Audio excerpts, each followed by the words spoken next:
Hello friends, welcome to Samayal food court. இன்னைக்கு நம்ம பார்க்க போறது சன்னா குருமா. வாங்க பார்க்கலாம். ஹாய் ஃப்ரெண்ட்ஸ், இப்போ நம்ம பார்க்க போகிற இந்த சன்னா குருமா ரொம்பவே சிம்பிளாக மட்டும் இல்லை ஃப்ரெண்ட்ஸ், ரொம்பவே டேஸ்டியாக இருக்க போகுது.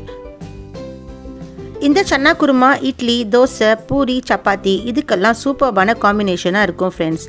கண்டிப்பாக இதை நீங்கள் மறக்காமல் ட்ரை பண்ணி பாருங்கள். இந்த சன்னா குருமா யாருக்கெல்லாம் ரொம்ப பிடிக்கும்னு மறக்காமல் கமெண்ட்டில் சொல்லுங்கள். கூடவே நம்ம சமையல் ஃபுட் கோர்ட் சேனலை இன்னும் சப்ஸ்கிரைப் பண்ணாமல் பார்க்குற ஃப்ரெண்ட்ஸ் எல்லாம் சீக்கிரமாக சப்ஸ்கிரைப் பண்ணிவிடுங்க. அப்படியே அந்த பெல் ஐக்கானும் ப்ரெஸ் பண்ணிவிட்டு அதில் ஆல்ன்ற ஆப்ஷனும் ப்ரெஸ் பண்ணிவிடுங்க. அப்போ தான் நான் உங்களுக்கு போடுற வீடியோஸ் எல்லாம் உடனுக்குடன் நோட்டிஃபிகேஷன்ஸாக வரும். வாங்க ஃப்ரெண்ட்ஸ், இந்த சிம்பிளான டேஸ்டியான சன்னா குருமா எப்படி செய்கிறதுன்னு இப்போ பார்க்கலாம். நான் இன்றைக்கி வெள்ளை மூக்கடலை நல்லா தண்ணியில் வாஷ் பண்ணிவிட்டு நல்லா இந்த மாதிரி 8 மணி நேரம் ஊற வச்சுக்கோங்க ஃப்ரெண்ட்ஸ். நான் இன்றைக்கி எடுத்துருக்கிறது 200 கிராம் வெள்ளை மூக்கடலை. அடுத்தது ஒரு குக்கர் ஹீட் பண்ணிவிட்டு நம்ம எடுத்து வச்சுருக்க சன்னாவை அந்த தண்ணியோடு அதில் ஆட் பண்ணிக்கோங்க ஃப்ரெண்ட்ஸ். தண்ணி நல்லா முழுகிற அளவுக்கு ஆட் பண்ணிக்கோங்க. அடுத்தது இந்த சன்னாவுக்கு தேவையான அளவு கல் உப்பு நான் இதில் சேர்த்துருக்கேன். இப்போ குக்கர் க்ளோஸ் பண்ணிவிட்டு ஒரு மீடியம் ஃப்ளேமில் 3 விசில் வச்சு எடுத்துடலாம் ஃப்ரெண்ட்ஸ். சன்னாவை நீங்கள் 8லேருந்து 10 மணி நேரம் நல்லா தண்ணியில் ஊற வச்சா தான் ஃப்ரெண்ட்ஸ் உங்களுக்கு இது சீக்கிரமாக வெந்துடும். அதனால் நல்லா ஊற வச்சுக்கோங்க.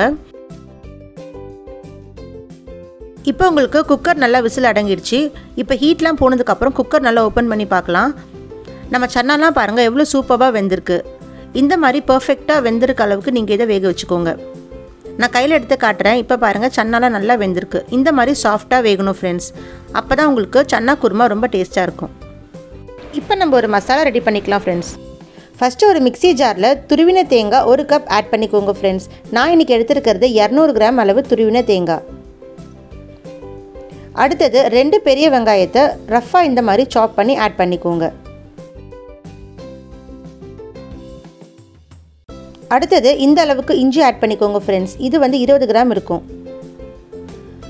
கூடவே 30 பல்லு பூண்டு ஆட் பண்ணியிருக்கேன். பூண்டு உங்களுக்கு நிறைய சேர்த்தா தான் உங்களுக்கு இந்த குருமா ரொம்ப டேஸ்ட்டாக இருக்கும். கூடவே 4 பச்சை மிளகாய் இந்த மாதிரி 2ஆக கட் பண்ணி ஆட் பண்ணிக்கோங்க ஃப்ரெண்ட்ஸ். அடுத்தது இதில் 3 மீடியம் சைஸ் பழுத்த தக்காளியை நான் சேர்த்துருக்கேன். இந்த மாதிரி ரஃப்பாக சாப் பண்ணி ஆட் பண்ணிக்கோங்க. இது கூடவே 3 காஞ்ச மிளகாய் சேர்த்துக்கோங்க. அடுத்தது ஒரு 5 பீஸ் முந்திரி இதில் ஆட் பண்ணிக்கோங்க. இப்போ இது எல்லாத்தையும் நம்ம நல்லா நைஸாக அரைச்சிட்டு வந்துடலாம் ஃப்ரெண்ட்ஸ். இப்போ பாருங்கள், நம்ம இந்த மசாலாலாம் சூப்பராக அரைச்சிட்டோம். இதுதான் நம்ம குருமாவுக்கு தேவையான மசாலா. இந்த ஒரு மசாலா மட்டும் அரைச்சா போதும் ஃப்ரெண்ட்ஸ், நம்ம குருமா ரொம்ப ஈஸியாக செஞ்சு முடிச்சிடலாம்.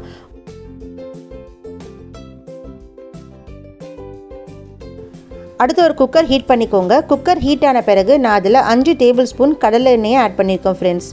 இப்போ எண்ணெய் நல்லா சூடாகட்டும். எண்ணெய் நல்லா சூடான பிறகு அதில் 1/2 டீஸ்பூன் சோம்பு சேர்த்துக்கோங்க. அடுத்தது கொஞ்சமாக பட்டை இதில் சேர்த்துக்கோங்க. கூடவே 4லேருந்து 5 கிராம்பு ஆட் பண்ணிக்கோங்க.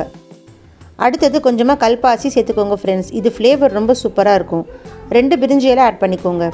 கூடவே 3 ஏலக்காய் சேர்த்துருக்கேன். இப்போ இதெல்லாம் நல்லா பொரிஞ்ச பிறகு இதில் கொஞ்சமாக கருவேப்பிலை ஆட் பண்ணிக்கோங்க ஃப்ரெண்ட்ஸ். இப்போ கருவேப்பிலை நல்லா பொரிஞ்ச உடனே நம்ம இதில் இந்த மசாலாவை சேர்த்துக்கலாம். இப்போ ஸ்லோ ஃப்ளேமில் வச்சுட்டு இந்த மசாலாவை ஆட் பண்ணிக்கோங்க ஃப்ரெண்ட்ஸ். மசாலா ஆட் பண்ண பிறகு நல்லா மிக்ஸ் பண்ணி விட்டுக்கோங்க. இப்போ நமக்கு இந்த மசாலாவில் இருக்க பச்சை வாசனை எல்லாம் போயிடணும். அந்த அளவுக்கு நம்ம இதை நல்லா வதக்கிக்கணும். இந்த சன்னா குருமா உங்களுக்கு இட்லி, தோசை, சப்பாத்தி, பூரி, நான் இதுக்கெல்லாம் சூப்பர்பான சைட் டிஷ்ஷாக இருக்கும் ஃப்ரெண்ட்ஸ்.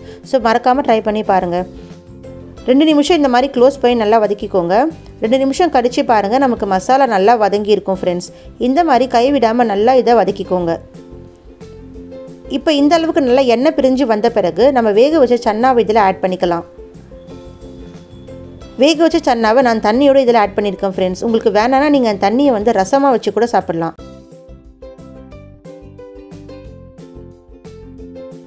சன்னா இதில் ஆட் பண்ண பிறகு இதை நல்லா கலந்து விட்டுக்கோங்க ஃப்ரெண்ட்ஸ். இந்த மாதிரி நல்லா மிக்ஸ் பண்ண பிறகு நான் இன்றைக்கி இதில் 4 டேபிள் ஸ்பூன் வீட்டு மிளகாய் தூள் ஆட் பண்ண போகிறேன். இது நான் வீட்லேயே அரைச்ச குழம்பு மிளகாய் தூள் ஃப்ரெண்ட்ஸ், ரொம்ப சூப்பராக இருக்கும். நான் இன்றைக்கி செய்கிற இந்த சன்னா குருமா 4லேருந்து 5 பேர் தாராளமாக சாப்பிட்லாம் ஃப்ரெண்ட்ஸ். ஸோ அதுக்கான அளவுகள் தான் நான் இன்றைக்கி சொல்லியிருக்கேன். அடுத்தது இதில் 1/2 டீஸ்பூன் மஞ்சள்தூள் சேர்த்துக்கோங்க. கூடவே இந்த சன்னா குருமாவுக்கு தேவையான அளவு கல்லுப்புன்னு ஆட் பண்ணியிருக்கேன் ஃப்ரெண்ட்ஸ். அடுத்து இது கூட 1/2 டீஸ்பூன் கரம் மசாலா ஆட் பண்ணியிருக்கேன் ஃப்ரெண்ட்ஸ். இப்போ இது எல்லாத்தையும் நல்லா ஹை ஃப்ளேமில் வச்சு மிக்ஸ் பண்ணி விட்டுக்கோங்க. இந்த மாதிரி நல்லா மிக்ஸ் பண்ணி விட்ட பிறகு நம்ம இதில் தண்ணி ஆட் பண்ண போகிறோம். உங்களுக்கு குருமா எந்த அளவுக்கு தண்ணியாக வேணுமோ அந்த அளவுக்கு நீங்கள் சேர்த்துக்கோங்க ஃப்ரெண்ட்ஸ்.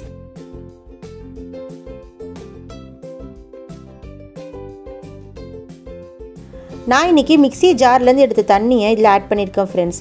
இந்த குருமா உங்களுக்கு நல்லா திக்காக இருந்தால் தான் சூப்பராக இருக்கும். அதனால் தண்ணி அளவாக பார்த்து ஆட் பண்ணுங்கள்.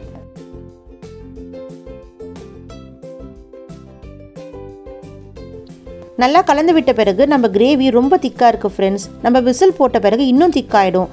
அதனால் நான் இதில் இன்னும் கொஞ்சம் தண்ணி ஆட் பண்ணிக்கிறேன். இந்த மாதிரி தண்ணி சேர்த்த பிறகு நல்லா கலந்து விட்டு பாருங்கள். இப்போ இது உங்களுக்கு கரெக்டான கன்சிஸ்டன்சி. ஸோ இந்த அளவுக்கு தண்ணி ஆட் பண்ணால் போதும் ஃப்ரெண்ட்ஸ், கரெக்டாக இருக்கும்.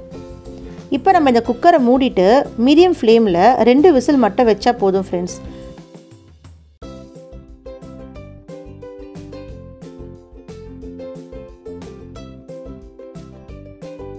இப்போ நம்மளுக்கு விசில்லாம் நல்லா அடங்கிடுச்சு ஃப்ரெண்ட்ஸ். இப்போ நம்ம ஸ்டவ் ஆஃப் பண்ணிவிட்டு ஹீட்லாம் போன பிறகு நல்லா ஓப்பன் பண்ணி பார்க்கலாம். இப்போ பாருங்கள், வீடே மணக்க மணக்க ஒரு சூப்பரான சன்னா குருமா எவ்வளோ சீக்கிரமாக ரெடி ஆகிடுச்சு. இந்த குருமா நீங்கள் உங்கள் வீட்டில் வச்சிங்கன்னா நான்வெஜ் டேஸ்ட்டில் கண்டிப்பாக இது இருக்கும் ஃப்ரெண்ட்ஸ். அது மட்டும் இல்லை, இதோட கன்சிஸ்டன்சி பாருங்கள் எவ்வளோ பர்ஃபெக்டாக இருக்குது. இது உங்களுக்கு இட்லி தோசைக்கெல்லாம் சூப்பராக செட் ஆகும். அது மட்டும் இல்லை, சப்பாத்தி பூரி இதுக்கெல்லாம் கூட நீங்கள் சைட் டிஷ்ஷாக வச்சு சாப்பிட்லாம் ஃப்ரெண்ட்ஸ். இப்போ நான் கடைசியாக இதில் கட் பண்ண கொத்தமல்லி ஆட் பண்ணிக்கிறேன். கொத்தமல்லி இந்த மாதிரி ஃபைனாக சாப் பண்ணி ஆட் பண்ணிக்கோங்க. அது ஃப்ளேவர் ரொம்ப சூப்பராக இருக்கும். அவ்வளோதான் ஃப்ரெண்ட்ஸ், வீடே மணக்க மணக்க ஒரு சிம்பிளான ஆனால் டேஸ்டியான சன்னா குருமா நம்ம இன்றைக்கி நம்ம சமையல் ஃபுட் கோர்ட் சேனலில் பார்த்துருக்கோம் ஃப்ரெண்ட்ஸ். யாருக்கெல்லாம் இந்த சன்னா குருமா ரொம்ப பிடிச்சிருக்குன்னு மறக்காமல் எனக்கு கமெண்ட்டில் சொல்லுங்கள். கூடவே நம்ம சமையல் ஃபுட் கோர்ட் சேனலில் மறக்காமல் சப்ஸ்கிரைப் பண்ணிவிட்டு அது கூடவே இருக்க பெல் ஐக்கானும் ப்ரெஸ் பண்ணிவிடுங்க.